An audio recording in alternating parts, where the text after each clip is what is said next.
My name is Lisa Ballbeck, and I am your instructor for CIT180 Web Development. I'm going to give you a quick overview of the course. When you first come in here, you will see the banner section. You may or may not see the sidebar, but the banner is always going to be at the top. And then below that, we have buttons that will take you to some useful websites. And then below that is the little message that you need to watch this video and where the video is located. So I'm assuming you all found that. Then after that, there is a link for our live stream class and also for my office hours. On Monday and Wednesday night, you had the option of taking the live stream class from 5:30 to 7:30. If you signed up for the online class, you are also welcome to attend live stream. If you did sign up for live stream, then you do need to attend because it's just like a regular class where I take attendance. So to attend, you simply come in here and click on the link. I do have office hours right before class from 4:30 to 5:30. So if you're a little bit early, it's not a problem. I'll let you in.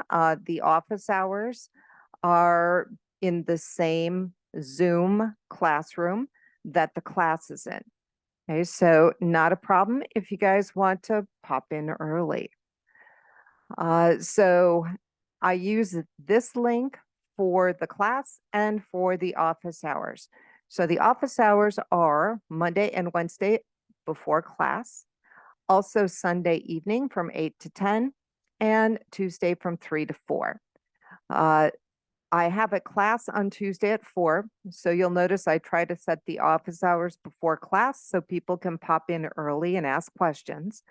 I also have the office hours on Sunday night because a lot of my classes have assignments due either Sunday night or Monday night. So that allows you to ask questions while you're working on an assignment. The news and announcements from your instructor. This is a discussion forum that I will post to typically when I am done correcting work for the week. That just gives you a little heads up that your assignment has been corrected and that you should come out here and look at your scores.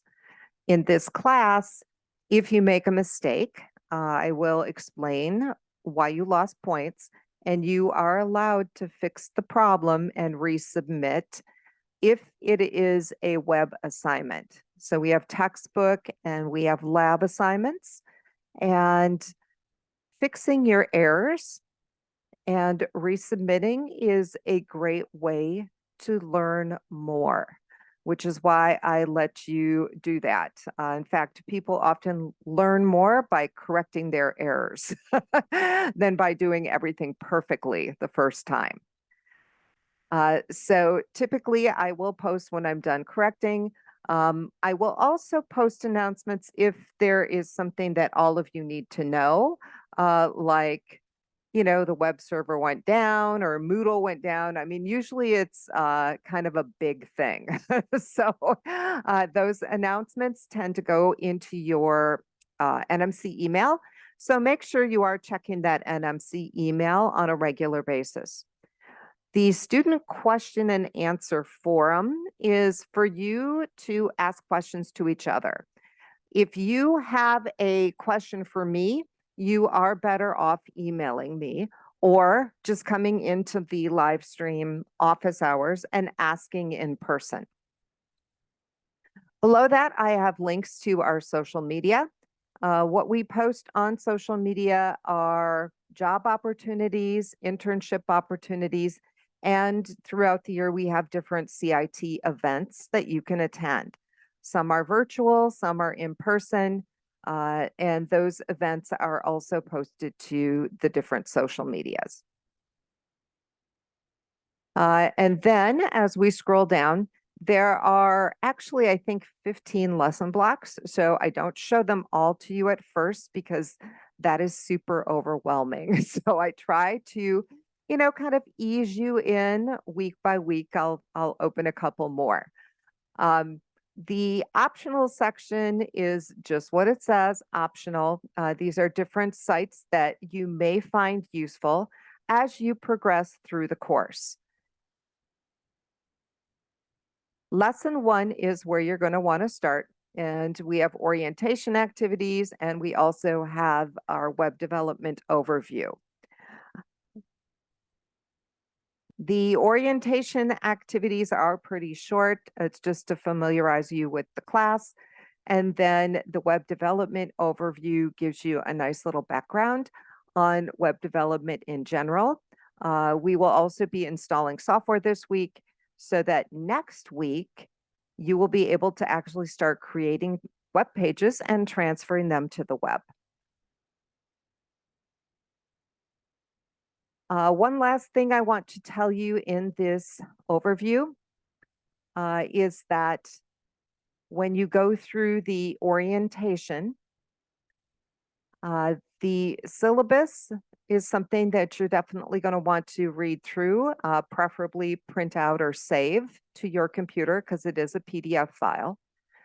The college syllabus is the same for every course. So make sure you read through that for one of your classes, and then just know that it's the same. The course assignment schedule is something that you should print. It goes through week by week and it tells you exactly what we're going to cover. And you'll notice that the dates for the week are up at the top. And then everything has a due date. Okay? And the due dates are also in here. And what I tell students is to print this out. And then as you complete things, cross them off because it makes a really good checklist and it helps ensure that you get everything done. The same items that you see here, you will also see at the top of each block. So I've made the top of each block match up to our schedule. So again, printing this should help keep you guys on track. As far as orientation assignments go, you have 2. You have a student profile glossary, and I do have a little video that shows you how to create this, but it is not something that's very difficult to create. Just be aware that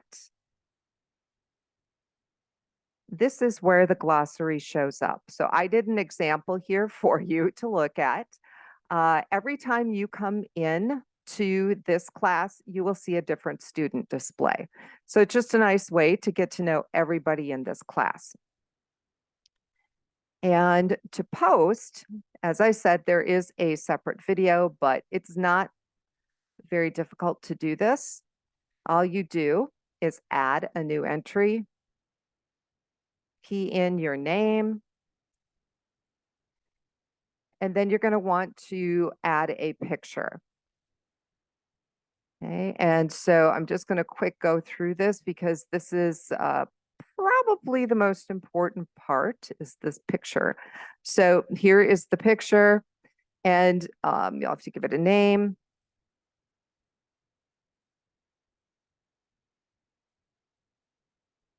When you upload this, it is going to be big, okay? And so you are going to want to adjust the width. Okay, you don't need to mess around with the height, just do the width, and it should be either 150 or 200 pixels. And then if you just press tab, it'll keep the height in proportion. And that is a good size for our spotlight.